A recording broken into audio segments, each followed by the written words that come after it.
y'all that watch it all the way to the end, leave some comments down at the bottom and let me know what you think about that. All right, everybody, welcome back to the KSR YouTube channel and another weekend on the Cutlass. Well, at least another Sunday video on the Cutlass. We're getting back on her this week, and I've got an idea of some things I'm going to do, which involves the seat, as well as planning out some of the stuff happening in the middle of the car. But there will be more bars in this thing by the time this video ends, for sure. And we're coming off of, earlier today, we got all the stuff in the shop certified. You can kind of see Steve Morris's chassis down there. Well, you can kind of see the Hawaii Corvette through Grant's Corvette there, or the Hawaii Nova through Grant's Corvette.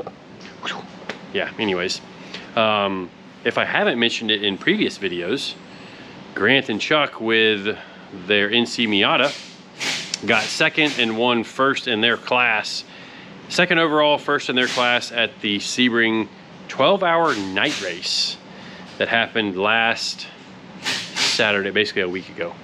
The race started at 6 p.m. Saturday, had an hour rain delay, so I guess it's really like the 11 hours for Sebring, but it went all night. 11 hours at night at Sebring, and that place is dark. Like, we've raced the 14-hour race, which ended at 11 o'clock several times, won it 7 times. Yeah, but they ran it all night. I can't imagine. They wanted me to come drive for them, but had plans with the kids. If it was this weekend, I could have done it. Dang it. Anyways, let's get through the intro and talk about what we're doing, and then start doing what we're going to do. Yep.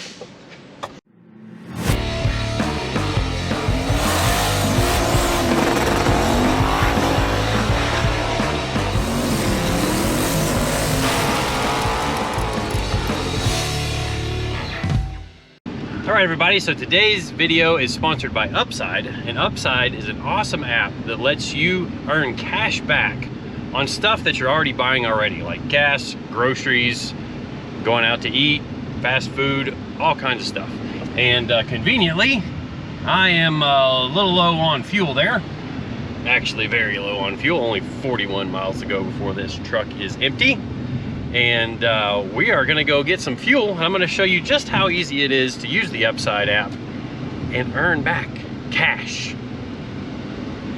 All right, so I pulled off the side of the road so I could video this, but we're gonna open up Upside app. Hopefully this is clear. Last time it wasn't the greatest, but it's got us centered there. And, ooh, 23 cents a gallon back on diesel. So we are gonna go claim that ad. That is 2.2 miles away. Actually, let me go back. Let's show you guys what all you can do. So that's the 23 cents a gallon one. There's one for 12 cents. There's one for 15 cents. There's one for 11 cents, but we're going to the 23 cents a gallon. So you can kind of shop around and figure out where you can earn the most money back. Some gas stations offer cash back in the store, like up to 15%, which is awesome if you got to go in and grab a snack from inside the store. But today we're just grabbing some fuel because I've got some other errands to go run to the powder coat shop to check out their timeline for getting Steve's car in again. And then I've got to go pick up some other stuff from some other places. But we are going to claim this ad. Claim, and it would even give me directions if I click that. So let's get to the gas station and earn some cash back. So top earners on Upside are earning $300 a month back, and the average is $340 per year. I've been earning $50 to $80 cash back per month, and there's no tricks to earning this cash back. All you have to do is download the free Upside app, claim an offer for whatever you're buying, pay with a credit card or debit card that you're already using, follow the steps in the app, and get paid. It's that simple.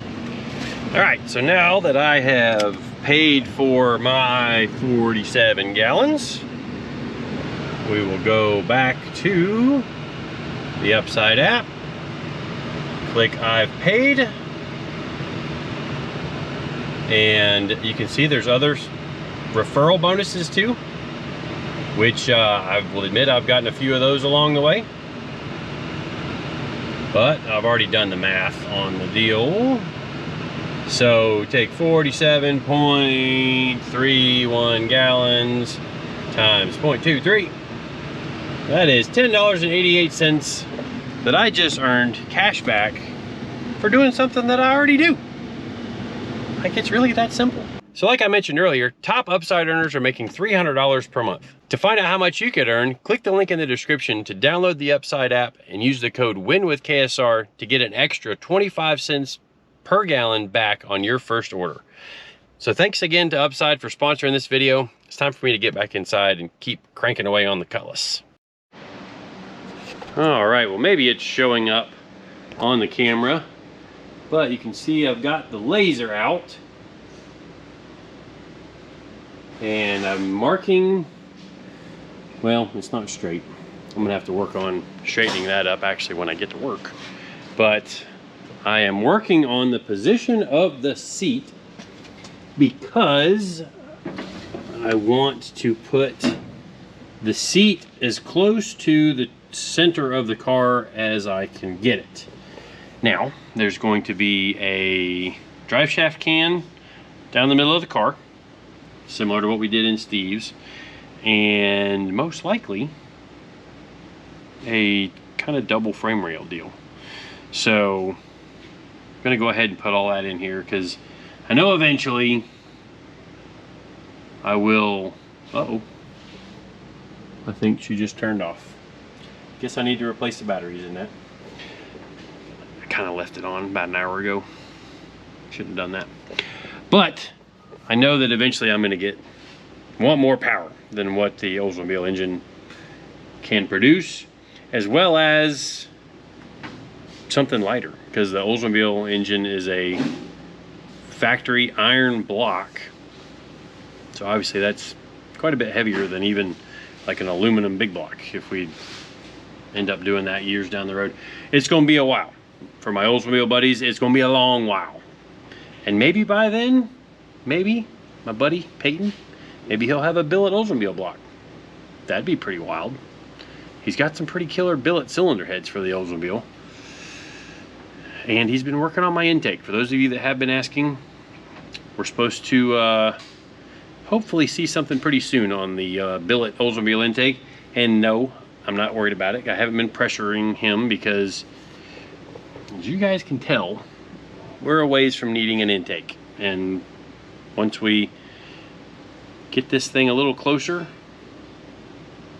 I'll start leaning on him about the intake. But we've chatted a little bit online and through text and stuff, and he's told me that should be no problem getting that together and getting it going. So I've got a box somewhere that has, yeah, Molly 1-inch drive shaft loops. Oh, and CJ taped it shut. All right, well, I know there's another one down by Reno's car, the Hawaii Nova, so I'm gonna go borrow it, get some measurements to then get the seat set up so that we can start building funny car cage bars and some other stuff. So I'm gonna replace the batteries in the laser, do some measurements, all during time lapse, and I'll probably do a voiceover of the time lapse, but let's get to work, make some stuff happen. All right, let's get fired off into this time lapse part of the video, and there's going to be a couple of time lapses in this video because already, for those of you that clicked on this, you might have seen that it's a pretty long video. And to decide where we are going to build the funny car cage, we need to know where the seat is going to be. So you can see I've got the laser set up in the car like I mentioned earlier, and we're going to take some measurements off of it to then locate the seat where it ends up, or where I think it's going to end up, or at least really, really close. And I do end up laying the seat back just a little bit more to just kind of feel a little better with me sitting in the car. And, you know, that gives us at least a pretty good starting point for then engineering the funny car cage, so let's get on with that part of it. All right, well, we are back the next evening after hours, and I kind of ended the time lapse because it just kept going until I was really tired. And it's that time in Florida where it just rains pretty much every day. Got us a little lake out front we need to deal with. I know it's not really a lake, but it does kind of present a problem when everybody's walking through after they park and it rains and everybody's got to go trudge through the puddle to get to their vehicles. But you may have seen in the time lapse there was a whole lot of measuring going on, and I think we've got something to work with. And what ended up being my point of interference is going to be the bolster of the seat. So you can see the mount is way back inside, but then the bolster where it comes out, that's actually my interference point for what I have to plan the tunnel around. And I think right now where we're at is a good spot. I think. I like the seat position, so at one point I took and kind of laid it back. I do need to check and make sure that this bolster clears the door bar. So these Race Tech seats do take a little more effort to get them mounted in.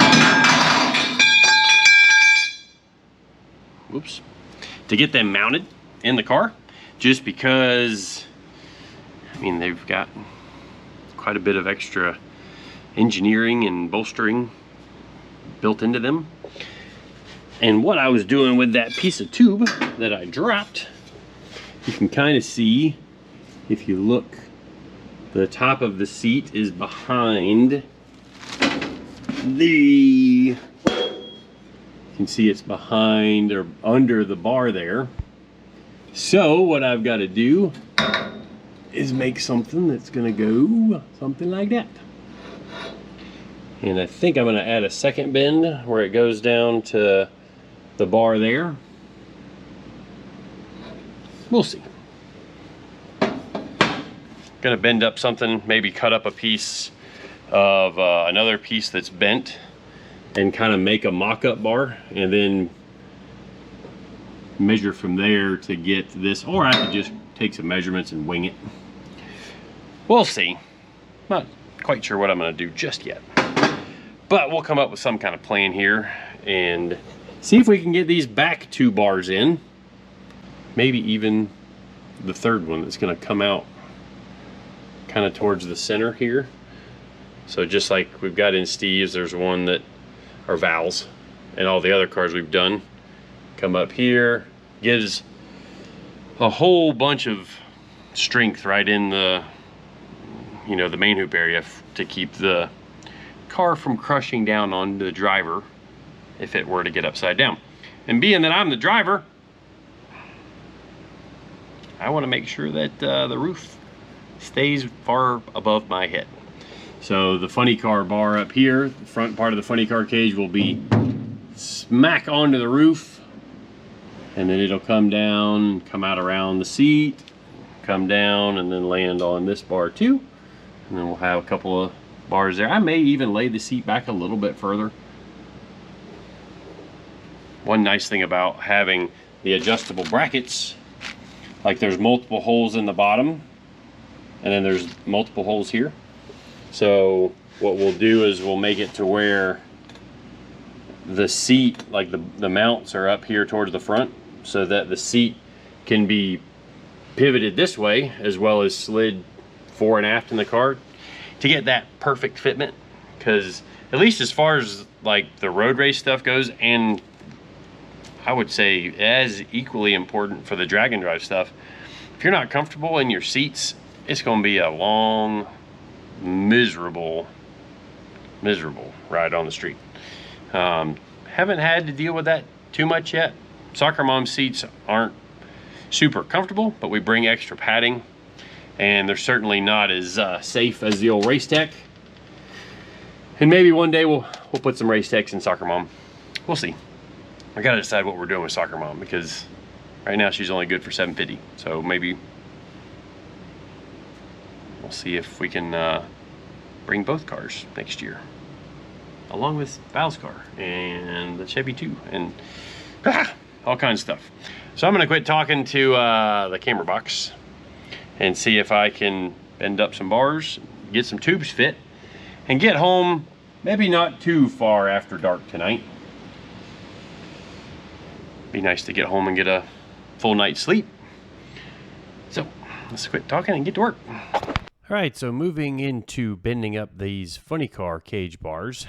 And one thing that may look a little funny here is you'll notice that I make a really big bend in a kind of long piece of tube.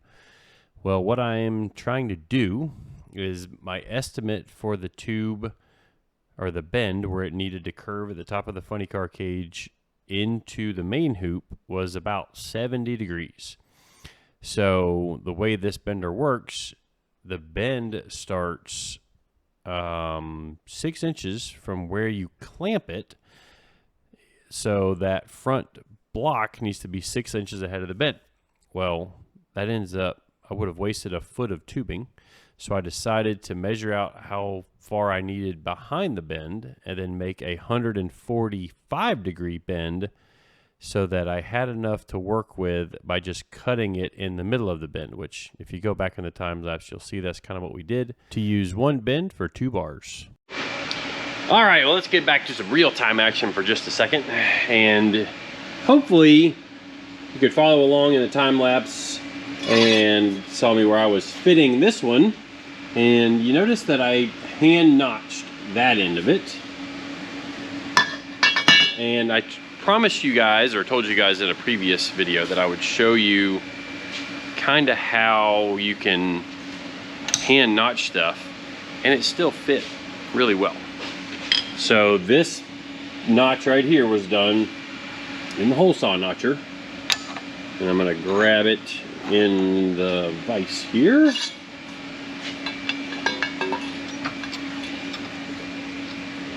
So maybe you can see that, but if you notice, it's pretty much a straight line there and a straight line there. And that is to fit an 1.5 inch tube, which, take the other bar there. So once I clean the little pieces of notching stuff out of there, that will saddle down in there and fit perfectly. So when I'm hand notching a tube, you know, it's almost like, I think that's probably about, yeah, so that's 90 degrees for, if you want to call this is going to make a 90 degree fit up. So it ends up being a 90 degree notch right there. So you can kind of see how when I'm fitting stuff, I can kind of see where I need to grind the flat on the tube to make it fit where I need to fit it. And with the bars in the car, like this this one here, the bar here is curving, and there is not a notcher in the world that will notch through a tube on a curve. Yes, you can find some notchers that will notch in a tube, which actually I can notch in a tube on this one if I clamp the bar on this face and I can rotate it.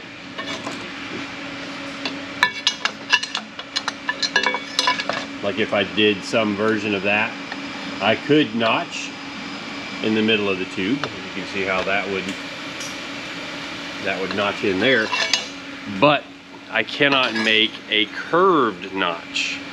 So that's where, when it comes to like custom fitting that one on in the corner there for the outside of the rear funny car cage that I'm working on right now, that's why I just hand did it and kind of just nibbled in on it a little bit here and there until, you know, once you get it close, you just kind of look and see where it's touching, take a few thousandths off of that, fit it up again, just keep doing that until you've got an acceptable fit up all the way around the tube, and then you can get her welded in there, which is what I'm about to do over there on the car.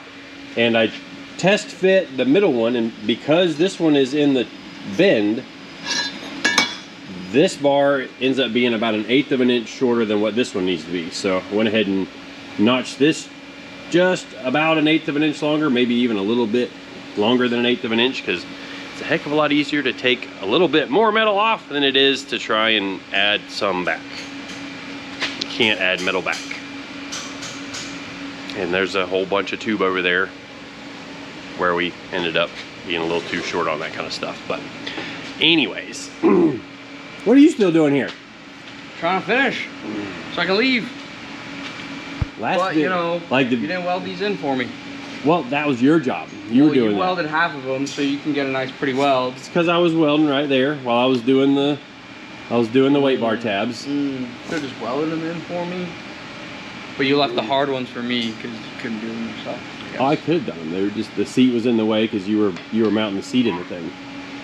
So this thing, that's like, well, you got that to do, and then we've got to mount the parachute solenoid right there. Yep. And then this thing will be ready for powder coat. And today is Wednesday, which I know I got confused on which day the 4th was last Cutlass video. The days were just blurring together. But we are all done with this. Oh no, there's one more thing. We have to weld in the mount for this. And I would show it to you, but it's not here yet. So we actually ordered a laser cut piece with a KSR logo in it and everything that's going to mount the bottom of the bottle. And there was a few people that said, make sure you can mount those horizontally, because everywhere else that we've seen them, they're mounted vertically. So decided, you know what, I should probably call, even though I've seen them mounted horizontal before, and I've mounted them horizontal before in some different cars. So I called FireSense, or Spa Technique, who makes this, and they said that it actually will evacuate more of the stuff inside if it is laying on its side, because there's a flexible dip tube in here, and if the bottle is mounted vertical, the tube ends up being a little bit above the very bottom of the bottle, like the pickup tube that draws the stuff out. So with it laying on its side, that dip tube can go down and rest right on the bottom of the tank. And according to the guy on the phone, it will evacuate more of the fire retardant material out into the car when needed. So, I'm gonna get back to working. Ooh, that's some bad noise, whatever CJ's doing over there. Get back to welding these things in, which kind of wrapping up today. It's the day before the 4th of July. So I'm taking the girls to Daytona Beach for the 4th of July. Probably gonna be a billion other people there, but we're gonna go have some fun. Enjoy the ocean. Oh, that's bad noise. Such a bad noise. Anyway, let's get back to work. Look at you with your little backpack. What? Don't hate on my backpack. Going on your trip. Are you really buckling, doubling your buckles? I can't even talk. Don't you wear one of these? Not with the. I swear I've seen you use this. No. No, my backpack doesn't have that. I've been waiting on this for months. I don't have to deal with this guy for a week and a half. It's gonna be great. I know. I don't have to deal with you two for a week and a half. It's gonna be amazing. Can't wait. Have fun watching your silly Formula 1 race. I will. And driving on the Nürburgring and whatever else you're doing. Don't have any fun at all. Thanks. Very supportive boss. Thanks. Now I'm gonna send you. That's just the jealousy talking. That's what's happening right now. Oh, I know. This yeah. I know. Yeah. Later. Have fun for a week and a half with CJ. Later. Bye. Get out of here. Leave. Have fun. Dang it. Dog. Yeah. Go have fun. I will. Bye. See ya. He didn't do anything anyway, did he? He did a few things here and there. He did these things. These are some of our Holly dash mounts. Yeah, those are pretty cool. Oh, you had to come back and talk about those, huh? Yeah, those are pretty cool. Got those done with Sen Cut Sen. So I'm gonna need one for my car, gonna need one for Soccer Mom, gonna need one for Val's car. So got us a few of them here, as well as a few other little things. These are some tabs he drew up for mounting the solenoids, like for the shifter solenoids, parachute solenoid. And then we made some little bitty ones for zip tie holders. So we worked out what size we needed to loop the zip ties through. So before that goes to powder coat, I think we're going to hang the parachute cables in it. And the only reason I'm not gonna zip tie to the bar itself is because it seems like the zip ties eventually kind of dig into the powder coat and leave a witness mark on it. So I'm gonna add some of those little zip tie things, and then we'll have us a nice little spot to run some zip ties. Might put quite a few extra ones in the car, but that's Val's car. And my car, if they work out good for Val's car, we're gonna do a boatload of them in here too, for where we plan to run the wiring. Yeah, so anyways, I'm gonna go get back to working on this thing so we can actually see some progress this video. All right, well, let's go ahead and get to welding these back bars in for the funny car cage, or at least the two main bars of the funny car cage, I would like to call them. So like I said, we got them mocked up to where I've realized they are only about 1/8 of an inch different, so a little bit more fitment here with just the grinder. Drill the holes for the vents, make sure they're level with the angle cube, and weld them in. All right, well, I'm back from a little adventure at the beach. Maybe looking a little sunburned. Definitely got a little sun yesterday, hanging out with the kids at the beach, but we're all good there. But let's continue to get working on the rest of the funny car cage, or at least some more of the funny car cage. And you may have seen me cleaning this bar here, because I tried to maximize the space here, you know, with the seat and the helmet area. So with my helmet being curved, now the seat fills up this area, so really my helmet can't even get to any of this space. But just to add even some more, you know, weld area and stuff, we're gonna weld this together here. We're gonna weld all this together there. And you may be able to tell, but one thing that worked out really well, this being 1.5 inches, this being 1 5/8, and over here, which I don't know if we can even see that without the light. Do I have a light in here? I do not. So if I used an 1 5/8 tube here, it would actually be hitting the body right there, because you can see there's a gap here, and it's almost like a little trough that the tube fits into up there. And I was able to offset this down 1/8 of an inch to where it's flush with the bottom, and then that leaves me with 1/8 of an inch up top, which makes it not hit that. So I'm going to do some welding on this when I get fired back up into working here, and then we're going to do the bar that goes in here, which it'll actually be just flat and bend down, so it's going to mimic this bend here at the same height, and it'll probably land somewhere towards the middle of the chassis, which is right there. Can't really see my mark. Yeah, you can kind of see the mark.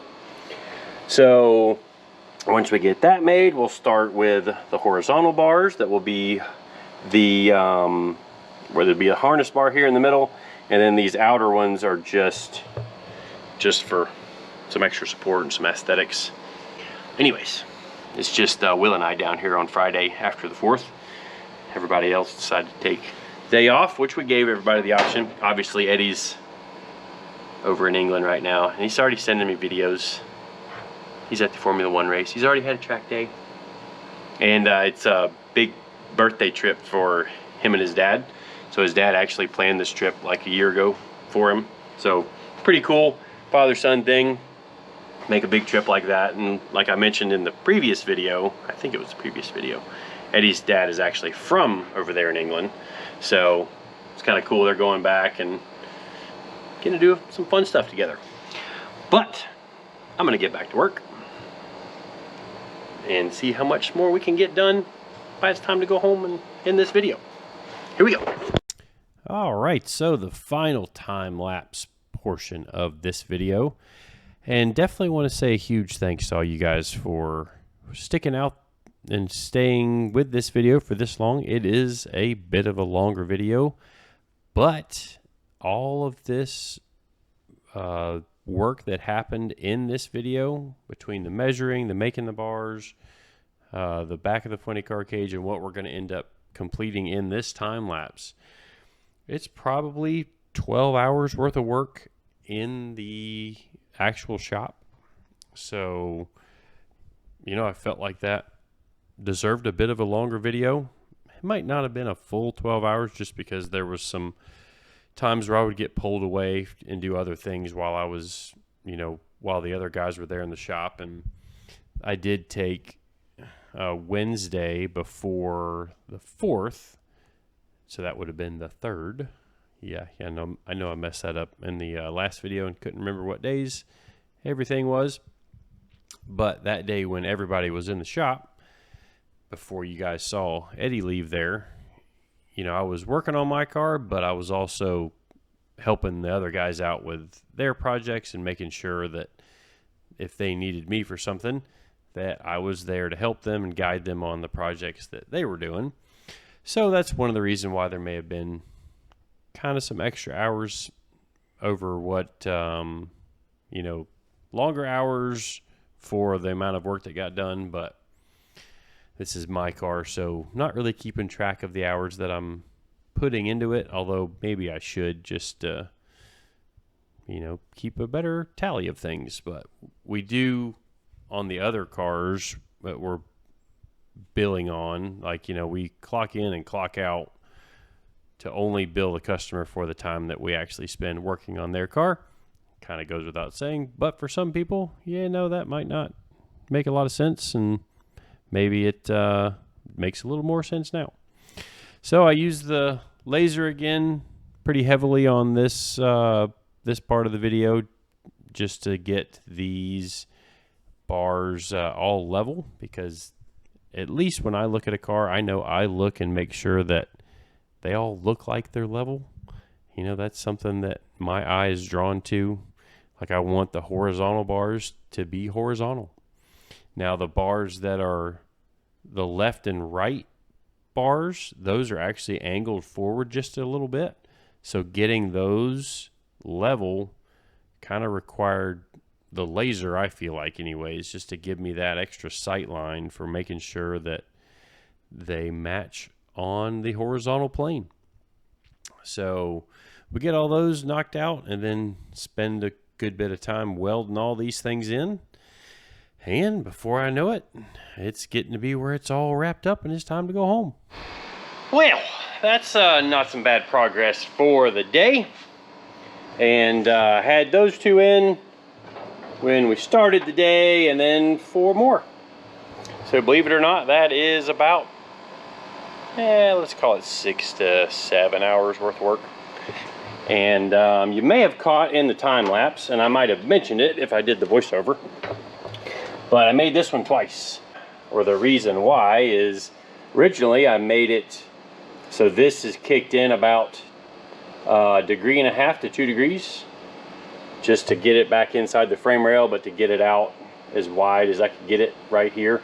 Which, looking at it, I wasn't sure if I was going to pinch the body down. See, that closes up about 1/4 inch, but ended up setting it to where it's just a little bit wider than the frame there. And initially I had done it to where it was going to be in 2 degrees here, and then this is 18.5 degrees up here, 18.2 actually. But I didn't like the way it looked, so it looked kind of weird with it kicked in on the bottom, and still the angles were right, like they matched, but I ended up straightening it out. And the funny thing is, or kind of ironic how it worked out, but this bar is dead on the center line of the car, and then this distance is equal to this distance. So I'd say it kind of worked out for the better. And you might have noticed I had the laser out because I've actually been using the laser for some of the mock-up stuff before, because it just gives you, you know, that extra eye to what is level. Gives you a sight reference, and not only are these level this way, they're all level with each other, and the laser kind of helps with that. So I've gotten just about all of them welded all the way around. I've got to do a little more work in the weld there. I've gotten, you know, about an inch on the bottom, but I got to connect the two, both the top and the bottom. And then the top sides of these on the, you know, each of those joints. This one's welded all the way around, but these two need a little bit more work, and I think there's a little bit, yeah, I got to get back in here and do a little bit more. But I'm going to be in and probably cutting these out next week. And it's kind of funny because Will was here earlier and he's like, man, you're just about done with this thing, aren't you? I'm like, yeah, getting pretty close. At least to pulling the body off and, you know, welding all the top sides and finishing some other stuff. And then I started counting bars that I still have left. So we've got the top of the funny car hoop that's going to come down and come down to there. Actually, no, it's going to start over here. So it'll go up, over, down, and then tie back into there. So there's one. Funny car bar to there. That's two. Possibly a helmet support bar, 3. So because the rule is if your helmet can get more than 1/3 of the way between this bar and the top bar, you have to have, they call it a helmet guard. So 1, 2, 3, probably will be one up here. So 4, 5, 6. There's an outer bar here, 7. There is, slide over here. There's the door bar, which will be from here. So 8. There's the rest of the X, 9, 10. And there's the kidney bar, 11. Gussets here, 12, 13. And then there is a bar from here to the funny car cage, 14, 15, 16, 17, 18, 19, and a whole bunch more. Especially if I'm gonna do an inner frame rail. Oh, and I'm gonna do an X that, like we talked about before, that goes from between these lines on the back side. It'll go down. So from here on the back side, down to that junction right there. So there's another 3, plus bars down the middle, plus bars that support that. So I'll probably do a bar that goes straight from here to the spring bucket, and then or not the spring bucket, the control arm bucket, and then I'll tie from that up into this bar just to give it some extra support there. And yeah, so probably 30 bars more to go in this thing. And you can kind of figure, at least I would say, what the average per bar, when you factor in like the angled bars or the bars that have a bend in them, plus the remakes, you know, it's probably a good hour per bar, would be my rough approximation. Let's call it an hour and a quarter, just to be safe. So that's 50 hours more to go on this thing. And you guys are wondering what kind of time and what kind of cost something like this is. Well, just for cage work, not including the time gutting the body or gutting the frame and just putting bars in this thing. Honestly, I should have kept better track of this for my car, but I'm gonna say easily 200 hours. I mean, I've got, you see all this that's here, and there was a lot of time in these bars down here, but there's still 50 to go just in this area right here. So just here, there's 50 more hours, 60 more hours, most likely. Heads up quick. And then we've got some gussets to do inside of there, the triangle or the diagonals to go down to the parachute anchor bar, the parachute anchor bar itself. So just in the parachute anchor, we've got 1, 2, 3, 4, 5, 6, 7. So easily 10 hours of work just in the parachute anchor and all of its supports, let's say, that go into all that in the back of the car. Maybe I'm slow? I don't know. I feel like at least when I'm focused on the job that I'm doing, I get things done at a pretty reasonable rate. And these things just eat up the hours. And that's why, you know, for one, it's taken so long. But for two, like, it's why these cars cost so much when you get to building a car with this kind of roll cage in it. And yes, I'm going, let's say, above and beyond on the design, and like, it's my own car. I do feel like I try to put the same effort into everybody's car, as you guys may have picked up from doing the chassis for Valerie and Steve. And even though that wasn't their car to begin with, that car was originally for a guy named Spencer. And here it sits ready to go to powder coat. So today's Friday. They were closed on Friday. So I went down and I had checked back on that for, I guess I checked on that Wednesday before I left. And they're like, no, we're closed Friday. So I'm gonna go back down Monday, check to see when they can take that.